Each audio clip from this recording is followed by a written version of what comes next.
Hi, everybody. Erica here from In the Company of Cards.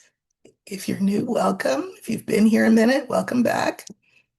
Thank you for all your comments on the last video. This one will be brief, but it's just a couple of things that have been rolling around in my head. And so I thought, why not? It's a little bit late for me to do a video, but it's all right. So the first one has to do with Michael Cohen. Now, we all know Michael Cohen as having been Donald Trump's fixer. And we also know that he went to jail for lying to Congress on behalf of 47. Since then, he has gone on quite the rehabilitation uh, tour, has written a book, has been is on all kinds of podcasts, is on Midas Touch Network. He's on Substack, and I will give him this. He's a very good writer. How can I put this? He he writes more eloquently than he sounds when he talks. Just saying. So, props to him for that. But there is something that some of us have been wondering about, and to the point where I thought I'd ask the cards. I've noticed myself, without anybody having called this to my attention, the fact that he seems to be quite adamant about his dislike for Trump, his conviction that Trump is a con man, etc., but also in his conviction that 47 was never the the child rapist, we'll call it, that Epstein was. Why so adamant? Now, we remember again, he was the fixer. He was the fixer. And we know that there is a woman, at the time, she was 13, so she was a child. And so she's got a pseudonym. Her pseudonym is Katie Johnson. And Katie Johnson alleges that 47 raped her when she was 13. She didn't follow through with charges because she was afraid to. And we also know that someone approached her and we'll just say encouraged her not to move forward with her um, charges against 47. I want to know if that was Michael Cohen because, just like I say about Israel, that you cannot be the oppressed and the oppressor simultaneously. Sorry. Pick a side, and Israel's picked their side. They are the oppressors. Uh, you can't you can't be simultaneously the the chief attacker against your former boss and at the same time not acknowledge completely your role in aiding and abetting his bad deeds. So, I mean, he's fallen on his sword, Michael Cohen has, in many respects. Why not this one? So I just want to know, um, is he the one who either threatened Katie Johnson or who had Katie Johnson threatened? Because he's staying as far away from that as he can. Yeah, as he simultaneously says that he's sure 47 is not a rapist. It's just seems, I don't know, inconsistent. There's some incongruence there. So I guess let's see, what do I want to look at? Let's look at, we'll use the older man because he looks like he's been rode hard and put up wet because he has. I mean, he's been through the mill on this apology tour that's now several years old. Um, So we'll use the older man. And I want to know, was he responsible for Katie Johnson pulling back from pressing charges against 47? She was 13. Okay. Can't have your cake and eat it too. Cannot have it both ways. So we're going to look for the older man. We're going to call that Michael Cohen. And we just want to know, was he responsible for the threatening of Katie Johnson such that she declined to press charges?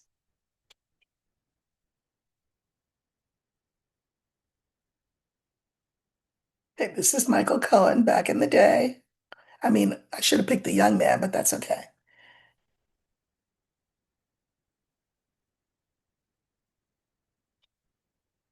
Yeah, here's what I think.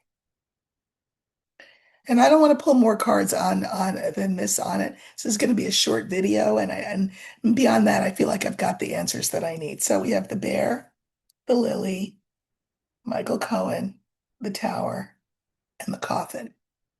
So I think absolutely this is 47 in his most narcissistic and grapiest, wanting things to be settled down, quieted down, right?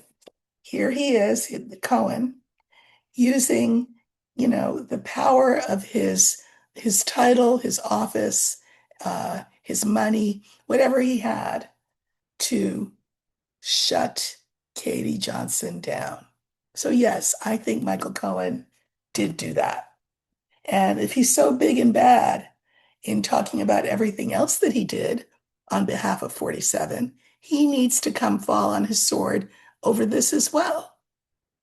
Or else, I don't want to read anything he has to say. You can't be, a little bit pregnant, the saying goes. Uh,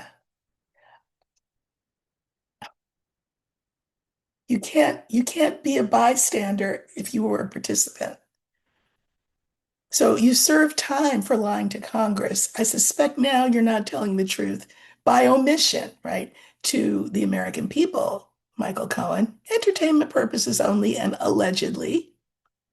Uh, what did you have to do with Katie Johnson and shutting her up? Tell us that since you're telling us everything else. Okay. Okay. The second thing I wanted to look at was I read somewhere and it sounded good to me. I mean, it's not that it sounded good, but it sounded accurate. But I want to look at the cards that moving forward, we know Gavin Newsom's going to throw his hat in the ring. I mean, it's obvious, right? So will a lot of other people. Um, there is a contingent of people on YouTube who swear up and down that Kamala is still going to be the president. She is not. But I am curious, they're both Californians, my adopted state. Love me some California. I would like to know, moving forward, will Kamala Harris throw her support behind Gavin Newsom with the understanding that she would be named Attorney General? There is this theory floating out there. I think it sounds plausible, but I just want to ask if that's the deal that they've made. Uh, and I guess beyond that, let's just cut to the chase. Will Kamala Harris be the next Attorney General? Let me assure you, she will be no Merrick Garland, who just kind of like Little Miss Muffet sat on his tuffet and must have been eating curds and whey because he sure didn't do anything else. Will Kamala Harris be our next Attorney General? And again, it would be under a President Newsom. And I'm not saying Newsom will be the president. It's too early to look at that, but is that her goal to be Attorney General? So we're going to use the older woman card for a Harris, and we want to know if she has. Um, what is the word? Well, if she has her eye on the attorney general spot. Okay. Thank you for liking, sharing, subscribing. Again, thank you for your kind comments. I really appreciate it.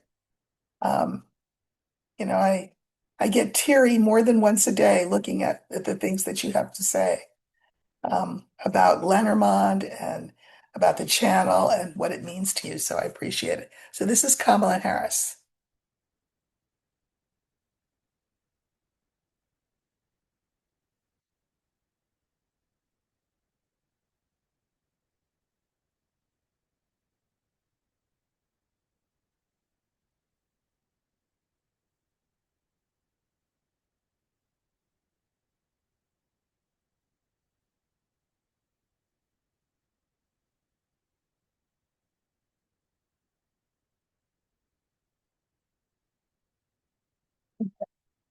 So we have the house, the mountain, Harris, the tower, and the ring.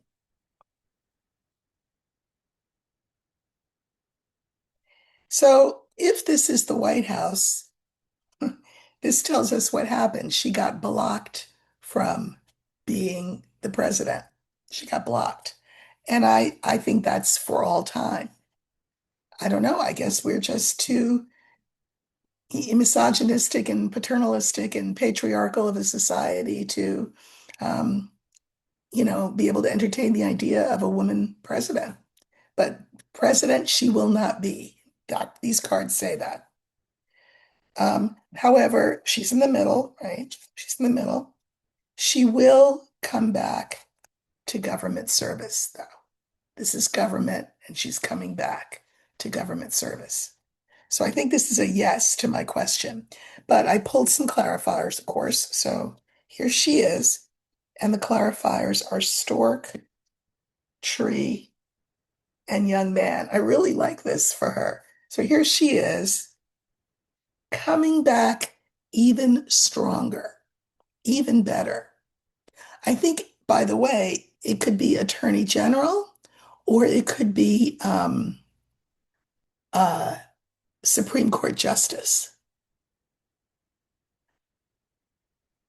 And I say that because the tree is a very slow card. I think whatever position she would get, she'd be in it for some considerable time, and it would give her a lot of power. Uh, I'm going to vote for, if I had to pick of the two, I'm going to stay with Attorney General. You can go from being Attorney General to being on the Supreme Court, but I think that she has some fish to fry in terms of righting the wrongs that we have experienced over the last decade.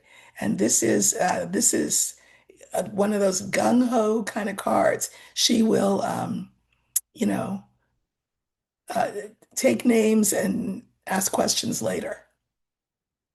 You wouldn't want to mess with her as the attorney general. She is kind of a law and order type person anyway. So yeah, I think attorney general. So we have the tower, just the fourth card, and the clarifiers are clover, clouds, and birds. So this is government service. I think she'd be happy to return in that capacity. These are interesting. I mean, a lot of times this is my card for the Supreme Court, and I can see the Supreme Court not being thrilled if she were made Attorney General. Like, uh-oh, where's this going to go? Well, I think they know where it's going to go. Uh, and then we have the ring. Again, this is her returning, like a circle, coming back to government service in a new capacity, doing something new. And because it's the child, I'm going to say that it's Attorney General as opposed to Supreme Court. Moving forward from strength to strength. I think that her reputation will be burnished. I think she will help us get back on the right foot or get on the right foot that we've never actually really been on in this country. I think she will be operative in helping us create that more perfect union as Attorney General. So, again, I'm just a card reader. So maybe I'm right, maybe I'm wrong. But I do think that if Newsom were to be made president, and by the way, I suspect any number of other Democrats, if they were to become president, they would appoint her as Attorney General. She will not be the president. So that's my story, and I'm sticking to it. All right. Uh, Finally, of course, I can't let the day go without looking at this joke of a meeting in Alaska. We all know what the pundits are saying about it, which is that, 47 went a long way on our dime for nothing to show for it. Uh, I saw that Hillary Clinton said, boy, if he can broker peace that makes sense and helps Ukraine survive, I'll vote for him for the Nobel Prize.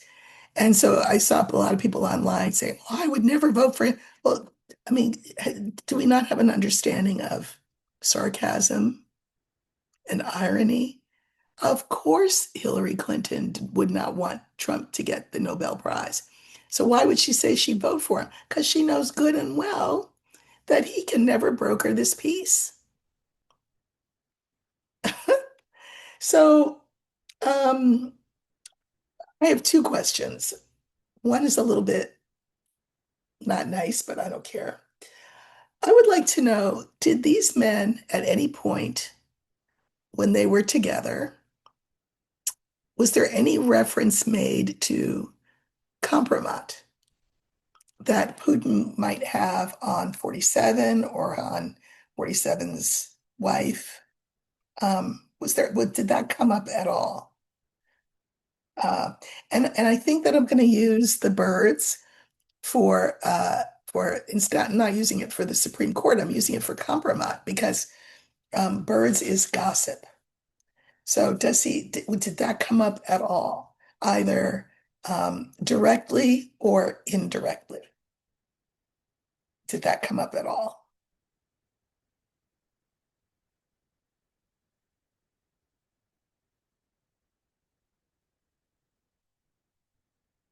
So did the subject of compromise come up in Alaska when these two men met yesterday?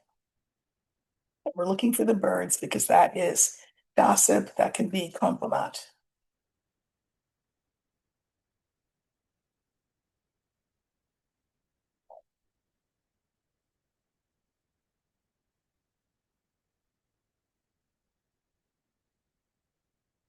Now, I've told you this before. In traditional Lenormand, when you pull a line and the first card is the cross, the tradition is to say, oh, yeah, no, maybe I'm not supposed to ask that question. Well, I don't subscribe to that particular rule. Not going to do it.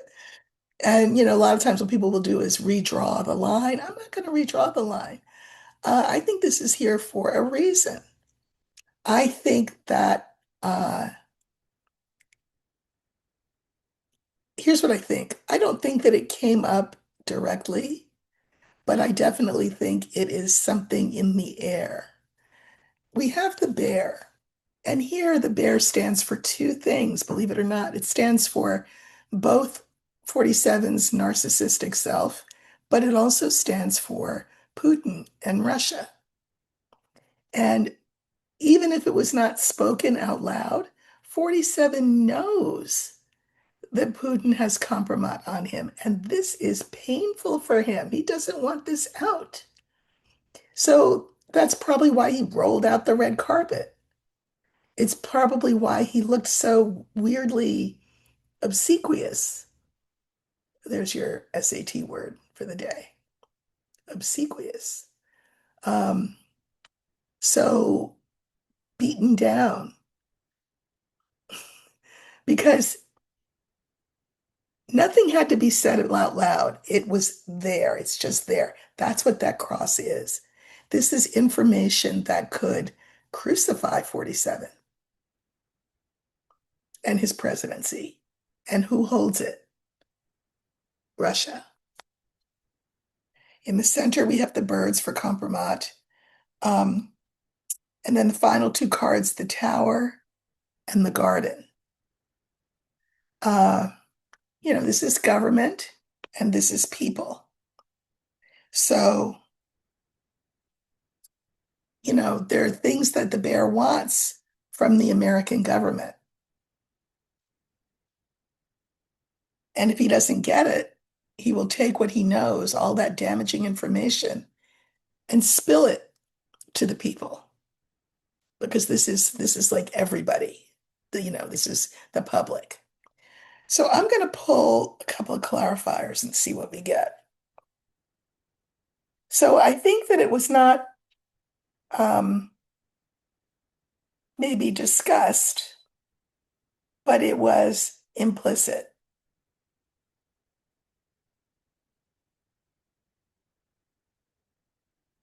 And I think that the message actually largely had to do with the fact that there is damaging information that would cause pain and uh, this is the card for pain for Melania. This is information that Russia has held on to for a long, long, long, long time. This is also compromat that um, keeps coming back, keeps coming back, keeps coming back. A lot of the things that we hear about her, I mean, I heard those things decades ago. So it keeps coming back, keeps coming back, keeps coming back, this compromat. It would take 47's reign, his government, and bury it. Dum, da, da, da, da, da, da, da, da, da, bury it. And that means that the people who support him, the public, would go a different way from him, would move away from him. And I can mirror this with the very first card. That would certainly cause him no end of pain. So I think it was in the air, and you could see it in the affect of 47. He seemed cowed. He seemed, he talks, he's like any bully, right? They talk a good game, but then when push comes to shove, they're like, you know, and that's how he appeared. I mean, are you really a red carpet? Anyway, uh, I think I am going to do a deep dive, not today, on 47 and his next 3 months. I want to look at September, October, and November because I do continue to think that his health is deteriorating by the second, uh, both mentally and physically. Did you see him walk that red carpet? He was zigzagging all over the carpet. Like he can't walk in a straight line. I'm not trying to make fun of them. I'm just saying that's not a good thing, you know. It's not a good sign. So I'm going to do a deep dive into his health in the next for the next 3 months. I'll do it next week. Um, and trying to think if there's anything else I want to look at. I mean, we already kind of know, but how does Putin feel after this meeting with 47? How does he feel? We'll use the man card, the older man for Putin. How is he feeling after this meeting with 47?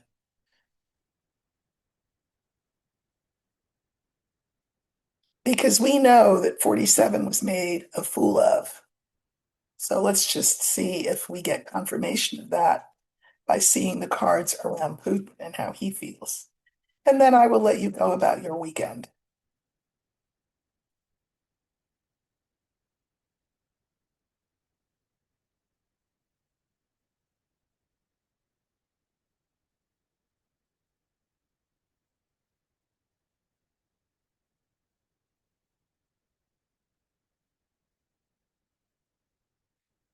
So we have the ship, we have the garden, we have Putin, we have the lily, and we have the letter. I think that, and people have said this, he was very happy to be on US soil. Remember that he's persona non grata in many, many countries because he's considered a war criminal. But which means that he can't go into those countries without risking arrest. But those are countries that signed on to this declaration of him as a war criminal. The reason he could go to Alaska is that, sad to say, the United States is not a signatory to that document. We did not agree to say he's a war criminal and should be arrested if he leaves Russia and lands on our soil. We didn't do that. So for him, coming onto American soil, taking this trip onto American soil was quite the coup. Just his plane landing and his foot hitting that red carpet was quite the coup for him. He wants to be seen not as a pariah, but as a player on the world stage. So he thinks that was a step in that direction. Now he's in the middle, of course, and then we have Lily and Letter. This is peace treaties.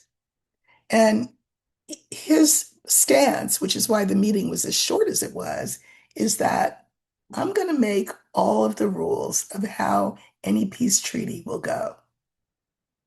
And I want all of Ukraine. So, 47, if you're not willing to say yes to that, I guess our business here is done. But let's pull a couple of cards here. He definitely had the upper hand in that meeting.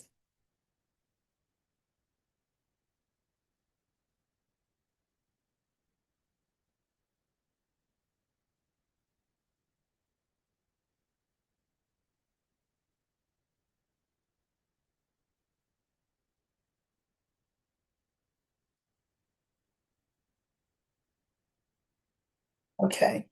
So remember, this is Putin now. Clarifiers, the mountain, the bear, and the snake. This is Putin, which means that this is now the card for 47. And look what he did. Look what Putin feels like he did. He has got 47 between a rock and a hard place. Trapped him. Trapped him.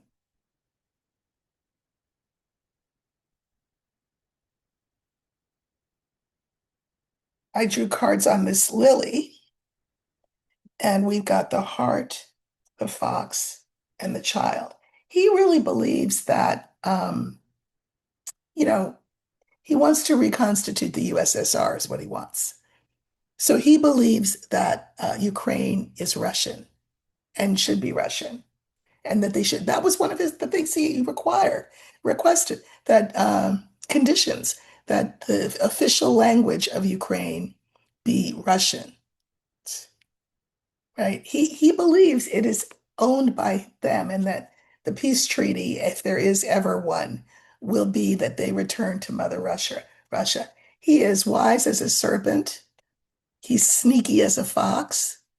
He's a bad guy, and he essentially infantilized, emasculated, we'll say, 47, the child card.